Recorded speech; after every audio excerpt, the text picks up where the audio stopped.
Hello friends, स्वागत आहे फूडवर्ल्डमध्ये। तर आज आपण बनवणार आहोत ओल्या नारळाचे लाडू। कमी वेळेमध्ये कमी साहित्यामध्ये अवघ्या 10 ते 12 मिनिटांमध्ये होणारी अशी ही आपली रेसिपी आहे। चला तर मग आपण रेसिपीला सुरुवात करूया। तर मी एक मोठा नारळ घेतलेला आहे। नारळ आपल्याला फोडून घ्यायचा आहे, पाणी सेपरेट करून घ्यायचं आहे। त्यानंतर आपण या पद्धतीमध्ये नारळ फोडून घेणार आहोत। तर नारळ फोडण्याची आणखीन एक सोपी पद्धत आहे, ती पण मी तुमच्यासोबत पुढच्या ब्लॉगमध्ये नक्की शेअर करेल। तर आता सध्या आपण या पद्धतीमध्ये नारळ फोडून घेणार आहोत। तर या पद्धतीमध्ये आपण नारळ फोडायचा आहे आपल्याला, आणि सुरीच्या साहाय्याने अलगद आपल्याला पीस सेपरेट करून घ्यायचे आहेत। तर या पद्धतीमध्ये आपण एक एक पीस आपण सेपरेट करून घेणार आहोत। तर आपले सर्व पीस सेपरेट करून झालेले आहेत।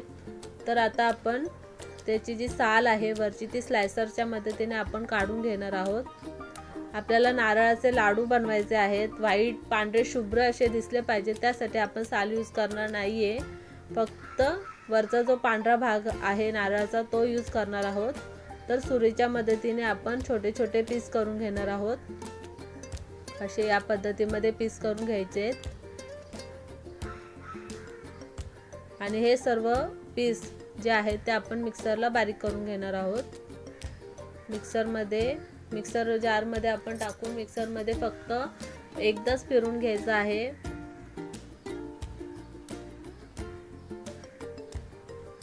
आता झाकण लावून आपण मिक्सरमध्ये फक्त 1 पॉइंट वरती एकदाच फिरून घेणार आहोत। क्रश करून घ्यायचा आहे नारळाचा, त्यामध्ये आपण एक्स्ट्रा वॉटर टाकणार नाहीये, फक्त मिक्सरमध्ये आपल्याला बारीक करून घ्यायचे।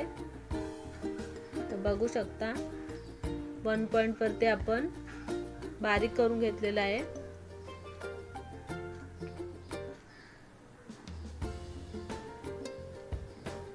तर या पद्धतीमध्ये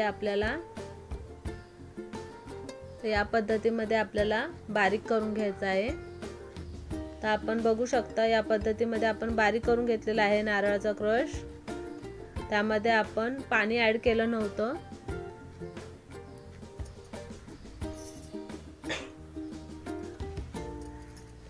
तर आता आपलं सर्व जे आहे नारळाचे तुकडे बारीक करून झालेले आहेत, मिक्सरमध्ये आपण फिरून घेतलेले आहेत। तर आता आपण बाउलमध्ये काढून घेऊया। इथे 1 वाटी नारळाचा क्रश आहे, अर्धी वाटी आपण साखर घेतलेली आहे, आणि 1 टेबलस्पून आपण साजूक तूप घेतलेला आहे। तर इथे गाईचं तूप आहे। तर आता आपण 1 टेबलस्पून गाईचं तूप गरम करून घेऊया। तूप चांगलं मेल्ट करून घ्यायचं आहे आपल्याला।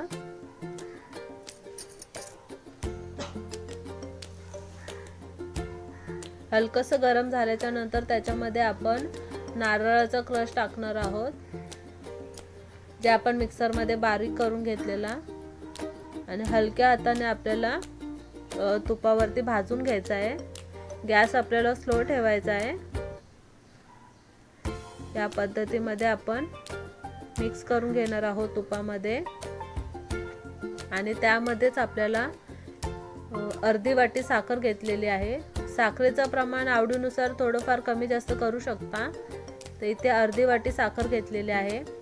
यामध्ये तुम्हाला आवश्यकता असेल तर 2 टेबलस्पून दूधही ऍड करू शकता, पण मला आवश्यकता नाही वाटली म्हणून मी इथे दूध ऍड केलेलं नाहीये, कारण की नारळामध्ये ऑलरेडी दुधाचं एक मॉइश्चर असतं, त्याच्यामध्ये ऑलरेडी सत्व जे असतं नारळाच्या दुधाचं, तर ते मेंटेन राहण्यासाठी म्हणून मी इथे एक्स्ट्रा मिल्क ऍड केलेलं नाहीये। त्या दुधामध्ये जे नारळाचं दूध असतं, जे त्याला एक्स्ट्राचं मॉइश्चर जे असतं नारळाला, त्याचा टेस्ट त्या लाडूला येण्यासाठी मी इथे एक्स्ट्रा आपण दुसरं कुठलंही दूध आपण वापरलेलं नाहीये। ते बघू शकता आपलं सारण जे आहे लाडवासाठी ते आपलं रेडी झालेलं आहे, मिश्रण जे आपलं रेडी झालेलं आहे। तर या पद्धतीमध्ये आपण लाडू वळून घेणार आहोत। तर छोटे छोटे आपल्याला लाडू वळायचे आहेत। तर बघू शकता वरतून आपण ड्रायफ्रूटची कोटिंग करून घेणार आहोत।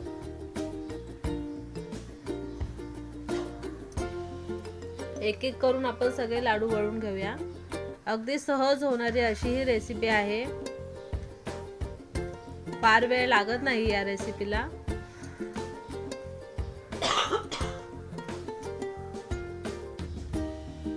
तर बघू शकता आपण एक एक करून आपण सर्व लाडू वळून घेतलेले आहेत। तर आजची रेसिपी तुम्हाला कशी वाटली नक्की कमेंट करून सांगा। व्हिडिओ आवडला असेल तर लाईक करा, शेअर करा, चॅनलवर नवीन असाल तर सबस्क्राईब करा। Thanks for watching.